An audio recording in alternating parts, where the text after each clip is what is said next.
Welcome to 10 Talks, real conversations for champions with champions, where a champion life is a 10 life. Thank you for joining our conversation. I'm Carlette Patterson, and it's our desire to coach you up to win well-being by sharing winning strategies from our champion lives.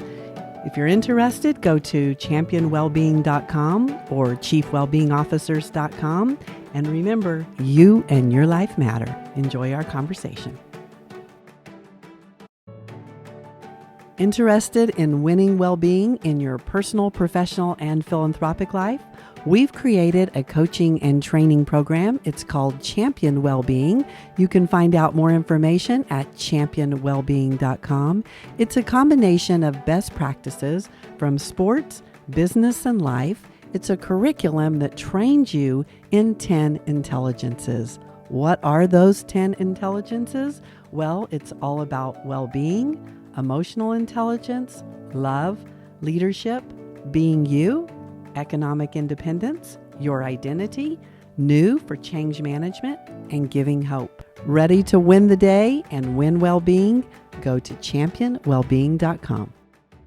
Hi team, welcome to 10 Talks. Today's guest is all about breathing, something that we do all the time, and leave it to us to bring a coach in to coach you up on how to breathe through stress, through happiness, through joy, through everything that you're going. We want to focus on you breathing.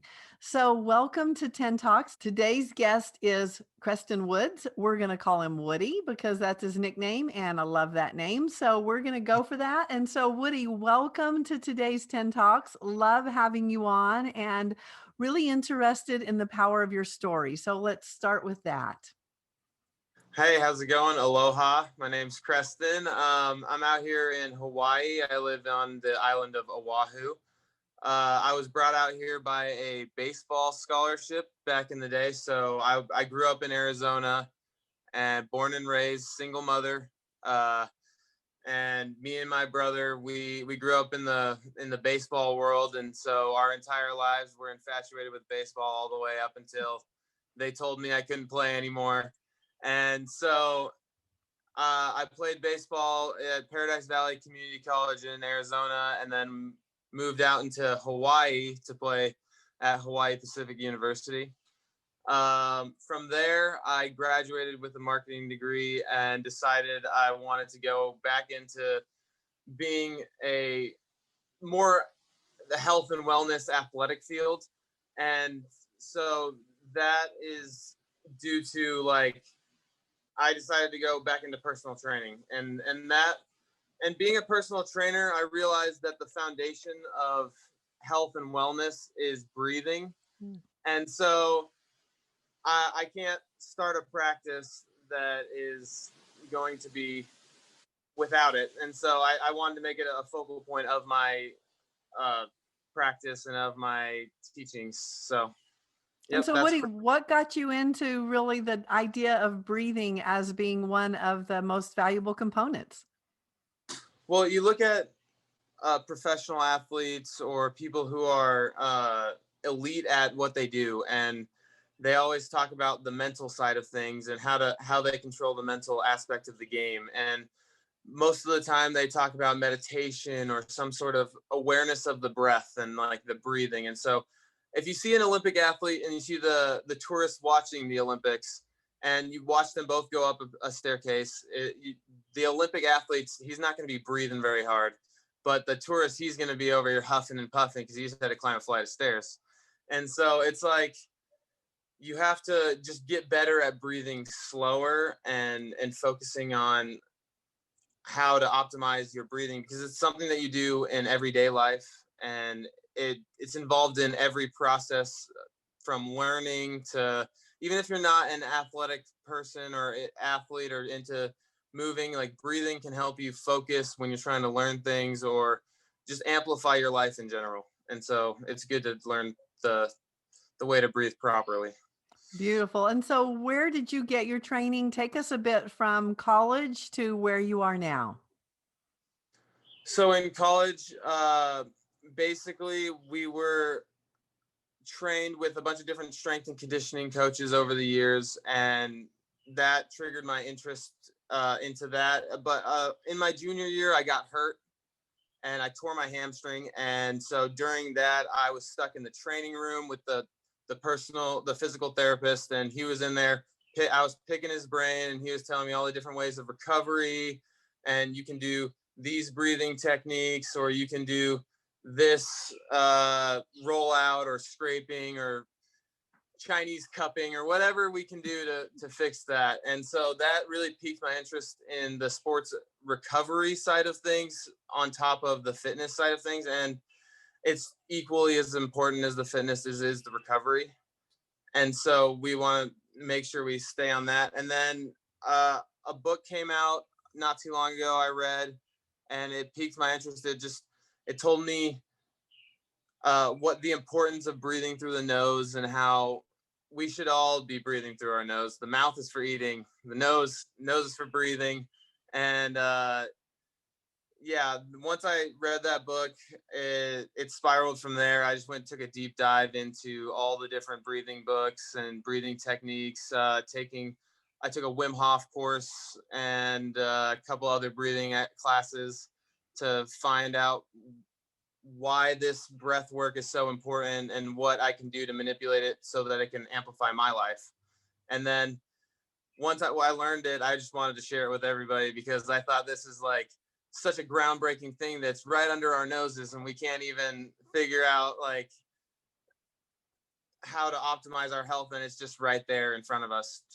And it's something that anyone can do. Everyone can breathe. You don't have to go for a run. You don't have to go to the gym. You don't have to do that. You can just lay in bed and practice your breathing and focusing on that. And I think it's really important as a foundation to your health. So team, you can see why we have gotten connected with Woody. It's so important from a well-being perspective. He's joining our champion well-being team. So you'll be able to get some workouts and get some breathing workouts with Woody, personal training and breathing. And so he is going to be working with us. And we want to take you today through some workouts for your breathing so that you can start to really experience the power of breathing, what it's all about, and the value of it. We're going to start by talking about just some very specific fundamentals, but know that we're going to take you through some as well. So there's going to be some learning and some experience. And most importantly, we want to set you up for success so you can leave today's conversation and really know how to breathe so that when you're stressed out or when you're relaxing, whatever it is that's going on, you know that you've got some tools and use some new skills on really how to breathe through it for your enjoyment. So Woody, let's start with just the power of sitting. So what's important in terms of if we want to start our breathing practice, what do we need to know from a sitting perspective? All right. So when you're sitting and when you're breathing, you want to make sure that your posture is correct. So you become what you do. And so that's called the general adaptation syndrome. And so basically everything that you do in your day, you adapt to. So you want to have that good posture with your chest up that really opens up your chest cavity and gives you the ability to breathe deeper and larger. And so basically you want to make sure that you have spinal alignment and you're sitting tall, like a string is pulling right to the top of your head. And you want to make sure you have good posture. Similar to your posture in your chest, you want to have good oral posture as well. So the tongue needs to be at the roof of your mouth, your teeth just touching, and your lips closed. And these are all different postural alignments that you can just set yourself up with so that you're breathing properly at all times. And these are little things you can just add into your regimen on how you just sit and breathe.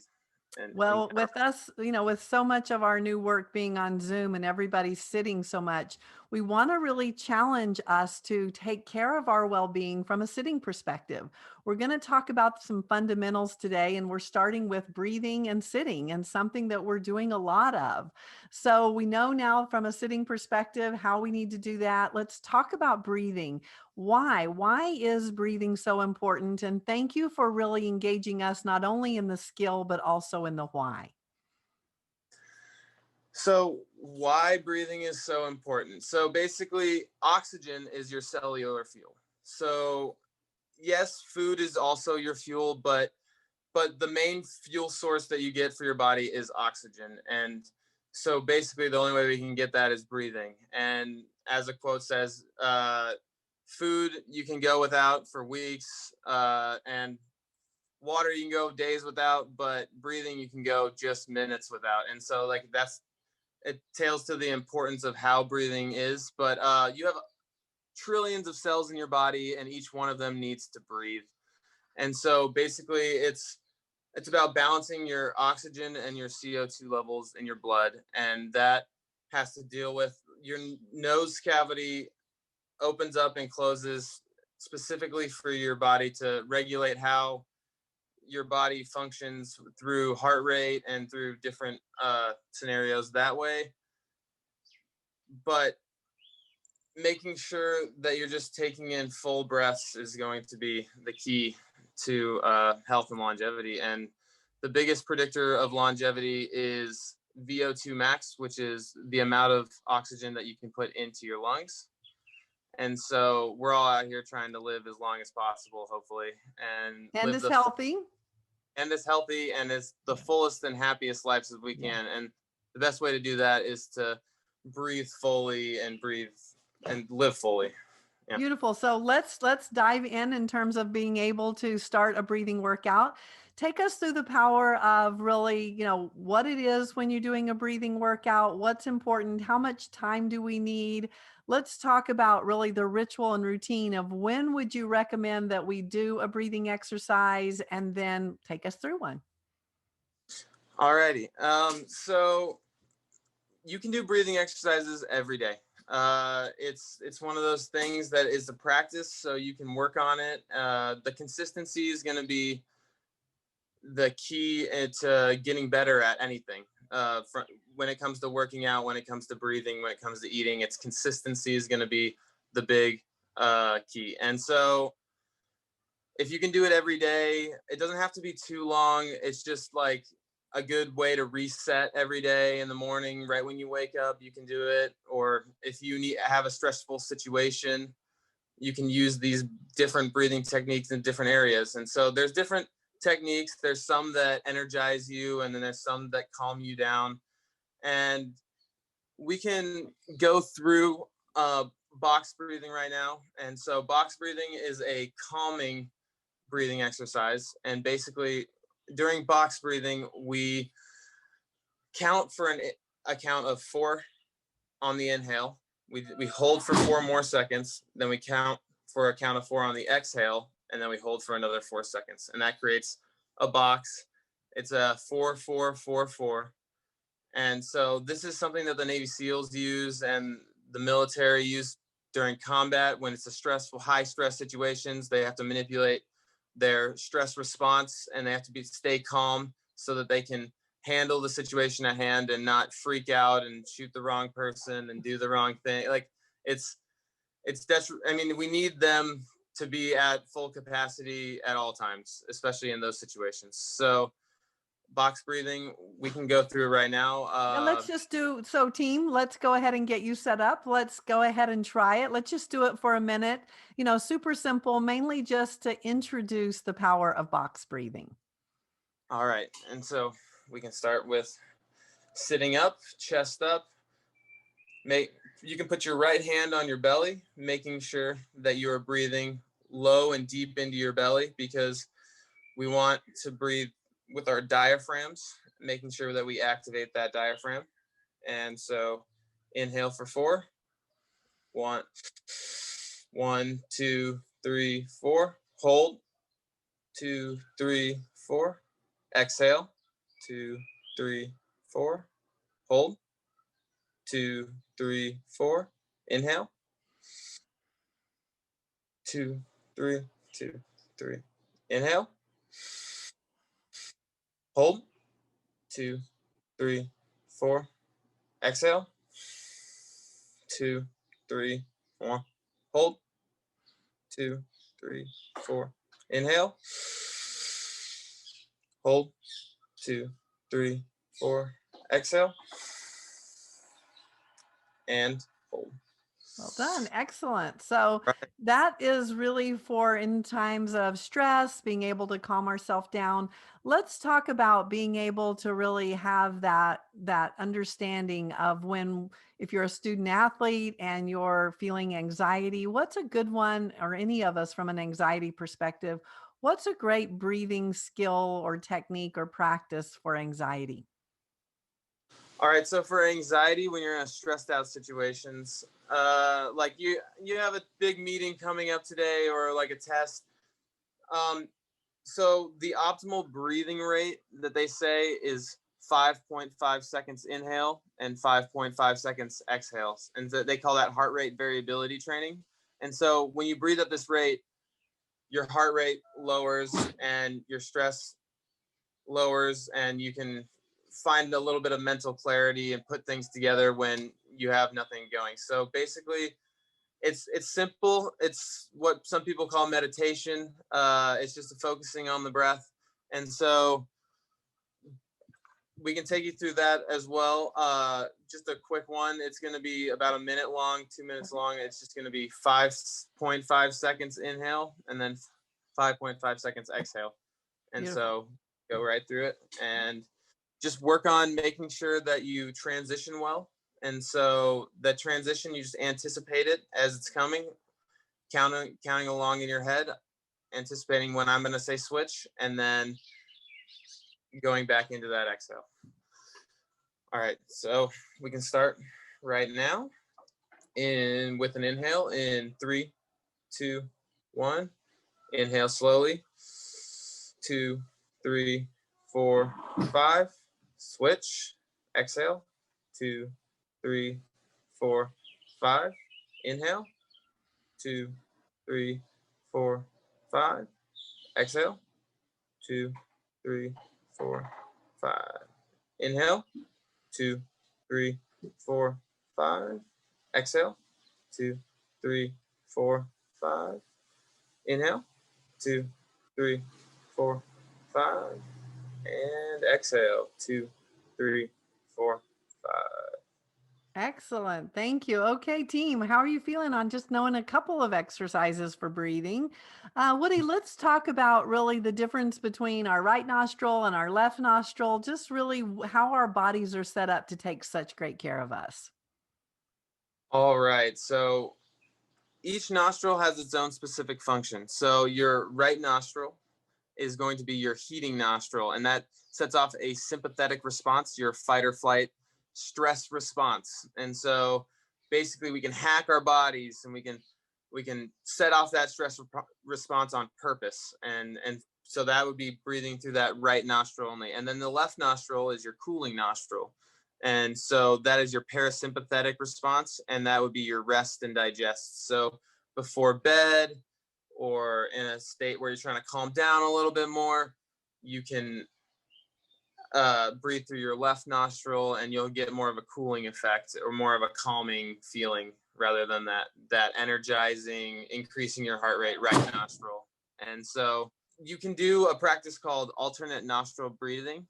And so that's called Nadi Shodhana Pranayama in yogi terms, but in Ayurvedic medicine, but we can just call it alternate nostril breathing. And so basically it's a very centering breath, and you just plug one nostril at a time. And so you're going to be taking a full inhale from that right nostril.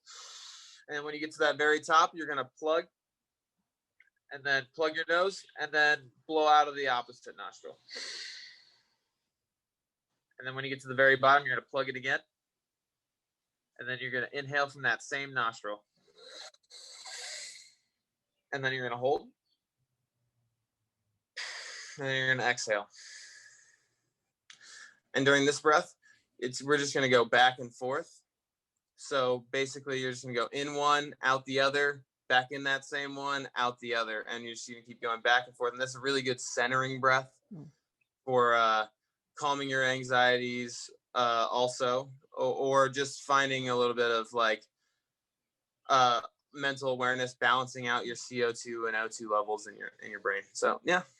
Excellent. Good. Well, great information in terms of really just understanding just how we can actually work out from a breathing perspective. We certainly know how important it is for our bodies to work out. Now we know how important it is from a breathing perspective. So, what are some fun facts that we can really hold on to throughout the day when we're going through our typical day, things are happening, and you can bring us back to just the power of breathing? So through breathing, when you are in the act of paying attention to your breath, you can only be in the moment at the time. So like all of the different distractions in your mind and all of the different stresses that you hold on to throughout your day, like, oh, I have a meeting later, or oh, I have to pick up the kids from work, and all these things, they build up and you hold on to them.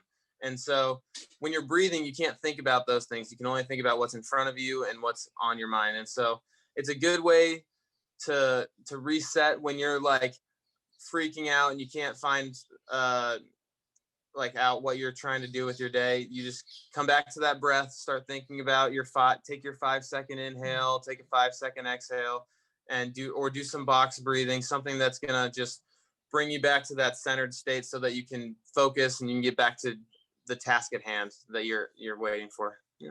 I really love that power to reset. So many times we feel somewhat out of control, or we, get an anxiety hit very quickly and we're not sure what to do with it. And just knowing that we're already equipped and have exactly what it takes for us to be able to calm ourselves down, really, set ourselves up for optimum performance. How would you recommend let's just kind of start to break down from a joy break perspective, because that's one of our tools in sports life coaching, is that every 30 minutes or half an hour or an hour, whatever it is, when you can take a break from your Zoom meetings or from whatever's happening in your life, instead of just like resting, you can actually do some breathing. So what would be a great breathing for joy breaks? All right, so you do have a quick break and you just want to get your mind right really quick. So we could do like a little bit of the breath of fire. And so the breath of fire is like the heating nostril. It'll give you a little bit of energy, like, hey, that morning cup of coffee is wearing off and I don't want to drink another one because that'll affect my sleep later. And it's not one of those things. So we can do the breath of fire. And so the breath of fire is an intense breathing exercise, but it's called Tumo. If you've heard of the man Wim Hof, he practices a version of this in a very intense fashion. But breath of fire basically is you can have your hand on your stomach and your hand on your chest, and so basically we're going to inhale really hard, expanding those lungs and expanding from the belly first. And so big inhale hard and then exhale hard. So they say the stronger the man or woman, the stronger their exhale. So you see Serena Williams and she's got that big grunt when she hits the ball. It's like, huh! And so that's her on her exhale. And she's got a really strong exhale. That's why she got that really big, deep grunt. And so here we're going to just exhale as hard as we can. So we're going to go big inhale, big exhale. And when I get to the 6th breath, I'm going to say last one. And you're going to do a big inhale. And you're going to hold at the top. And then you're going to swallow. And then when you swallow, you might feel a little bit lightheaded, but it's okay. You're fine. And then just hold that for a second and feel that relaxation, that flush come through you. And so we're just going to do that right now. Absolutely. Let's do it. Team, get set up. Here we go. 6 breaths. All right. Big inhale. Big exhale. Big inhale. Big exhale. Big inhale. Big exhale. Big inhale. Big exhale. Big inhale. Big exhale. Last one. Big inhale. Hold. Swallow.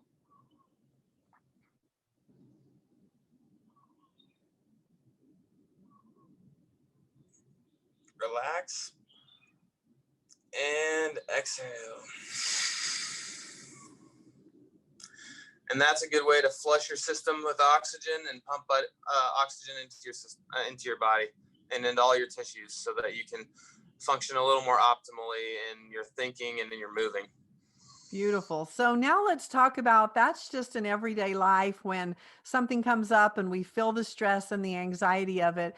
Let's talk about working out from a well-being perspective. We're building in those workouts, whether you're an athlete, a coach, or just a person really honoring the power of working out.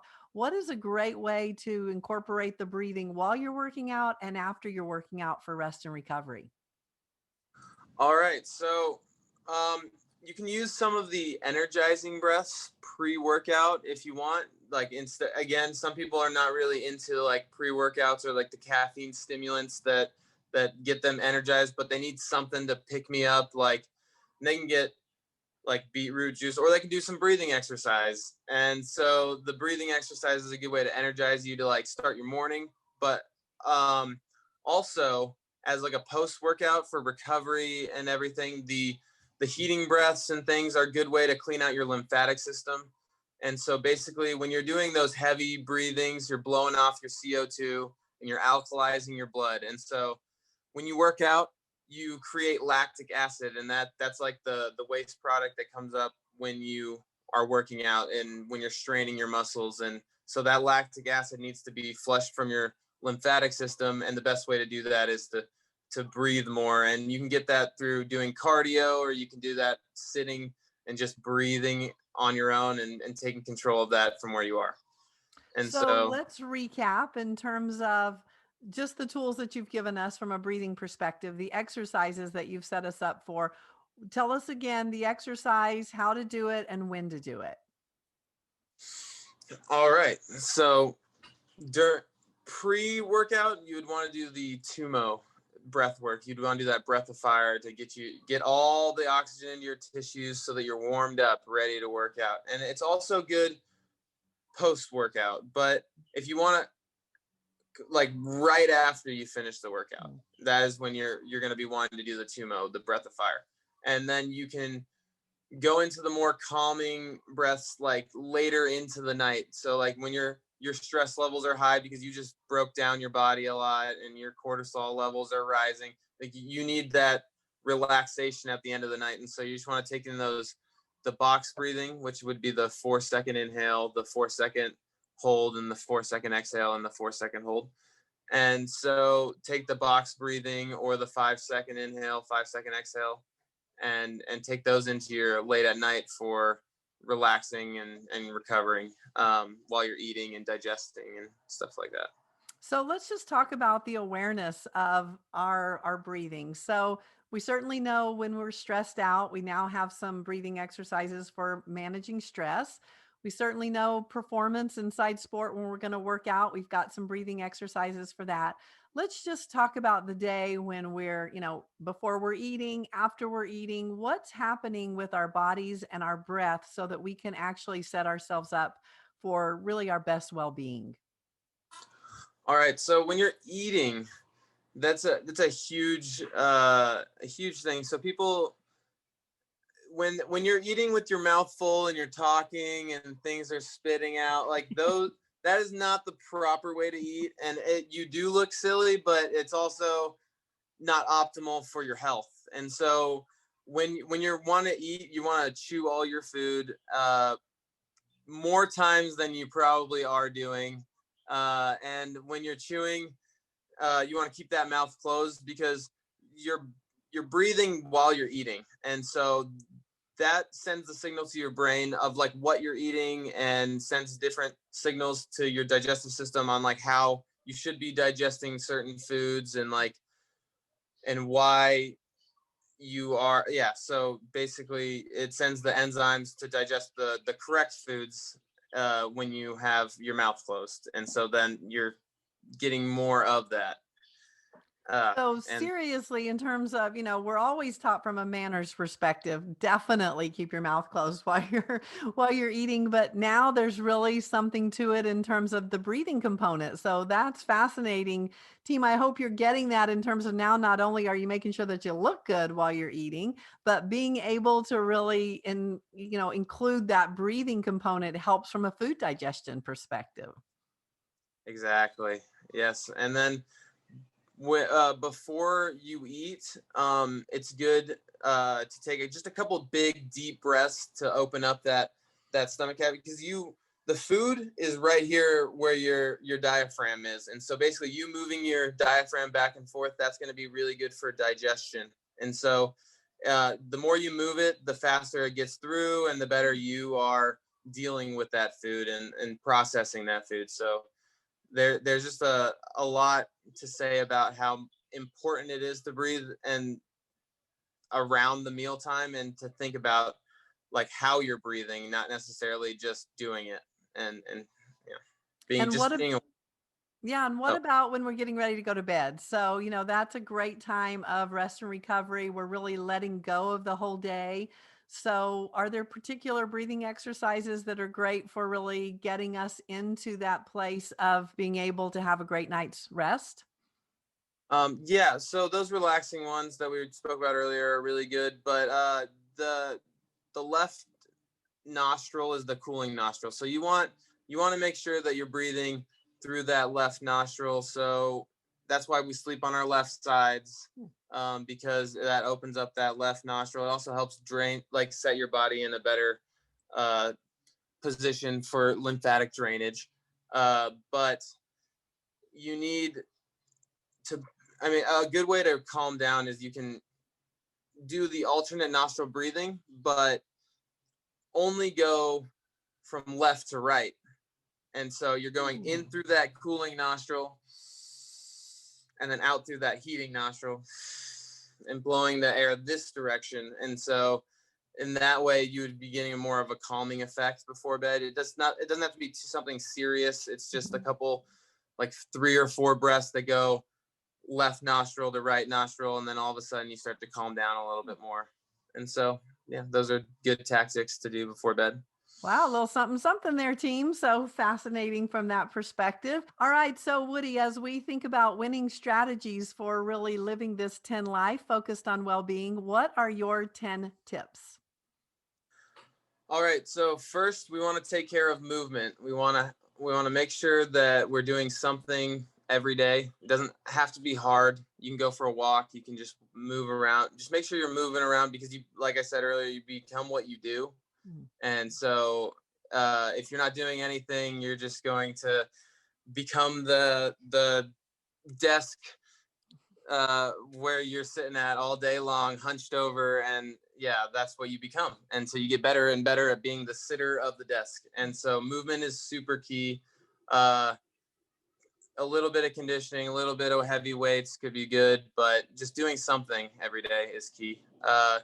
Getting adequate amount of sunlight, and if you're not getting an adequate amount of sunlight, vitamin D supplementation is huge, especially now. They've been seeing a lot of things with the coronavirus, and vitamin D positive results in certain aspects of that, but very important for your immune response, vitamin D levels. So get out in the sun 20 minutes a day, or take a supplement to make you fill that gap. And next is water.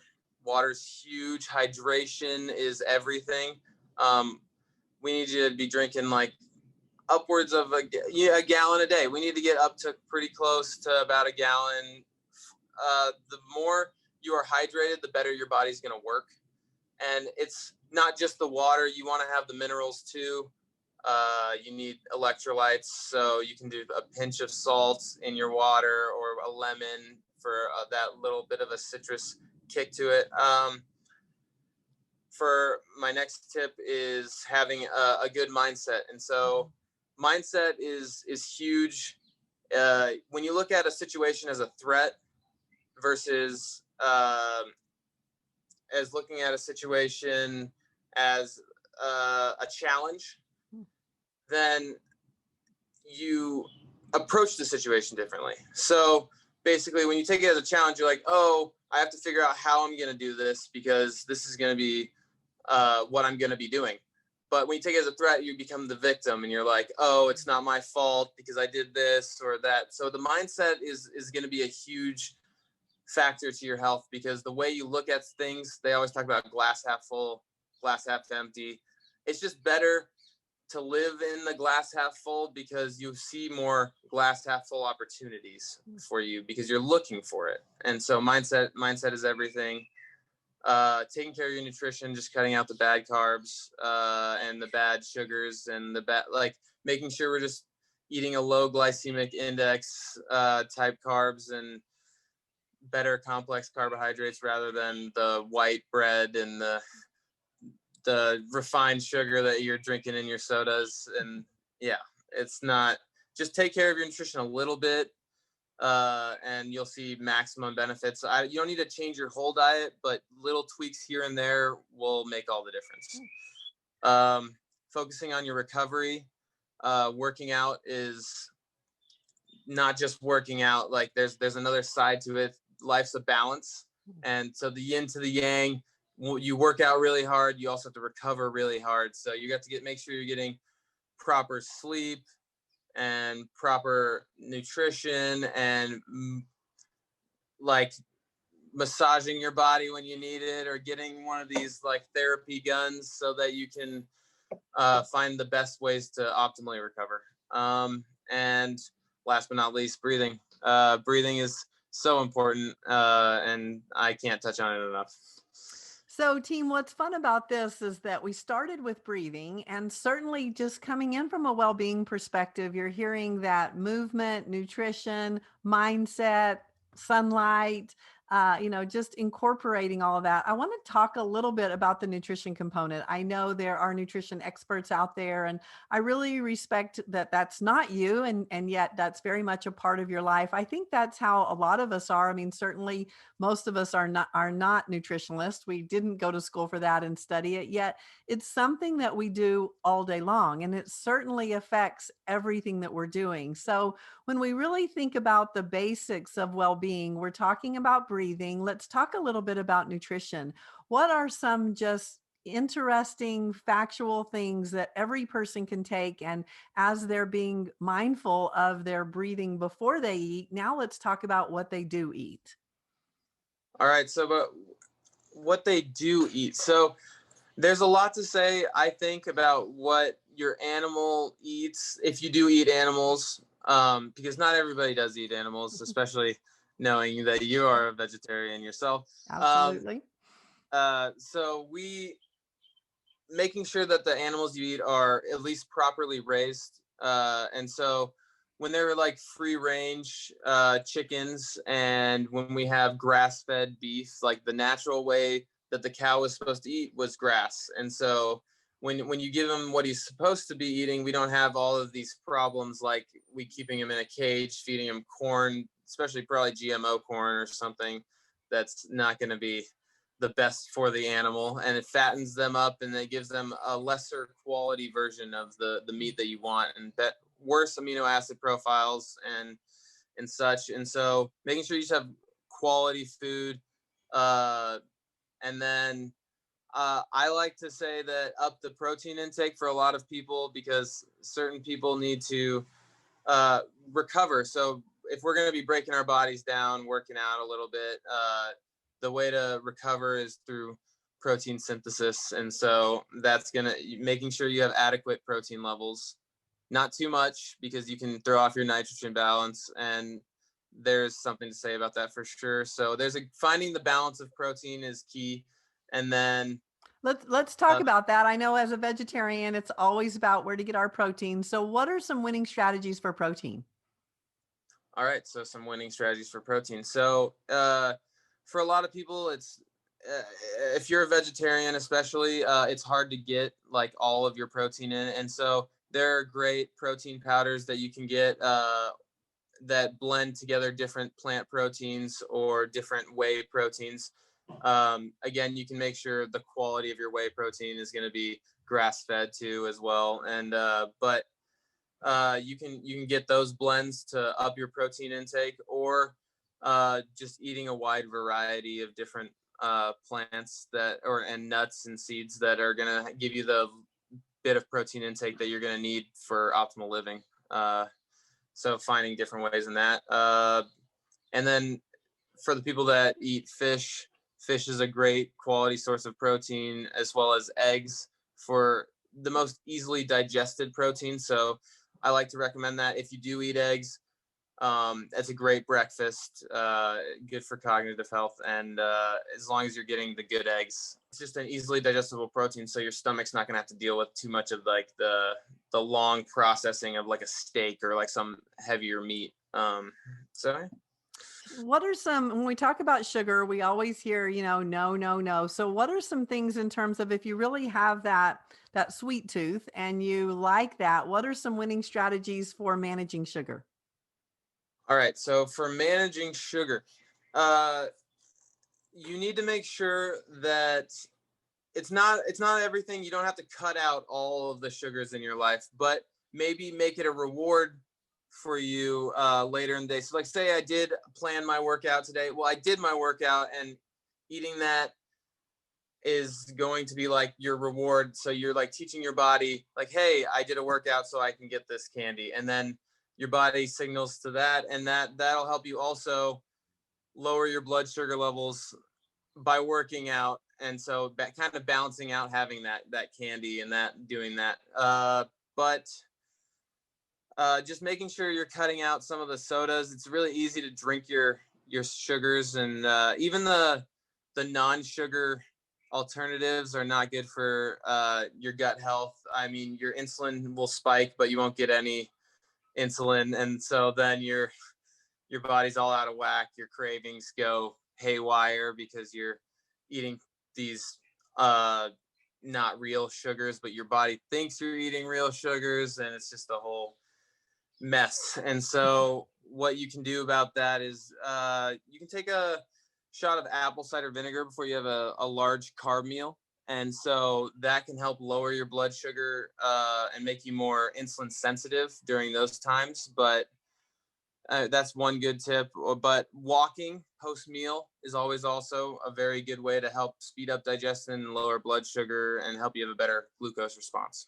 So, team, I love that winning strategy of enjoying a great meal and then going for a walk. So that leads us into the movement side of things and really just that exercise component. I mean, certainly some people are set up to be able to have their trainers and to do that. What are some just winning strategies for movement?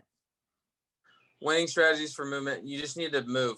We need to find different ways to make moving fun. So going for the morning walk is always enjoyable. Throw on a podcast, an audiobook, or call a friend or bring a friend, and make that like your guys' thing. But just finding a ways to make it part of your lifestyle and not necessarily like this hard charging workout that you had to do. You just like, I'm gonna go kill myself at the gym every day. You don't have to do that. You can just make sure that you are doing something, and that walk every day, making it fun, inviting your friend, or doing different things like playing tennis, or like activities that make you not think that you're working out, but you're just enjoying yourself, playing games with it, having So fun. team, that's what we're all about from a champion well-being perspective is we want this to be your lifestyle. We know that rituals and routines are winning strategies, certainly connecting with your friends, your family, and during a season of really difficulty and change right now, and in terms of constant change, we may set up a ritual and routine and then we're not able to do it anymore. So we really want to be on your support team to encourage and support you to really understand what you need and what your body needs, what your mind needs, what your spirit needs, how you can feel like you are being a champion for your well-being. So today it's all about equipping you to really be able to understand the power of your breath, your movement, the food you're putting in your stomach, and your gut health in terms of really making sure that you're going outside, all these things that we do have some control over, how you can take that little bit of what we do have control over and turn it into a big impact for your own well-being. Is there anything else, Woody? This has been great, really setting our team up to just honor the power of our breath, to know how valuable it is, and most importantly, to just be able to know that there are certain things that we can do in moments of stress and times of high performance when we want to be able to concentrate or learn or be our best, that we have the ability to really manage our breath so that we can set our body up to be able to be fully engaged and perform at the level that we train it to so many times. And so, any other great words of wisdom? I think I've touched on enough. Like, I don't want you guys to go too crazy. I think there's tons of books, tons of podcasts, tons of different things that you can look into on the power of breathing, that you can find more information all over the place. And I think it's so important to worry about your breath, because it is the foundation to everything that you do. And so if you want to be better at anything, look about how you breathe while you do it and figure out how to breathe better while you do it. Great words of wisdom. Well, team, if you're interested in some breathing workouts with Woody, or actually combining working out with your breath as well as with your body, Woody's going to be having some workouts set up on our championwellbeing.com, so you can find out more about him. Thank you, Woody. It's been great being able to learn how to breathe properly with you, and excited to have you on the team to coach people up on how to breathe for well-being. It was a pleasure. Happy to be here. Thank you. Team, go out and make it a 10-week. Focus on being a champion for your well-being, and breathe, breathe, breathe. Thank you. Cheers. Thank you for listening. We'd like to get you coached up, so head over to iTunes and Spotify and hit subscribe. And remember, a champion life is a 10 life. You and your life matter. Create a life that you love, give hope to others, and be and choose nothing but 10s. Be you, the world needs you. Go to lifetrainingacademy.com to start your training and get coached.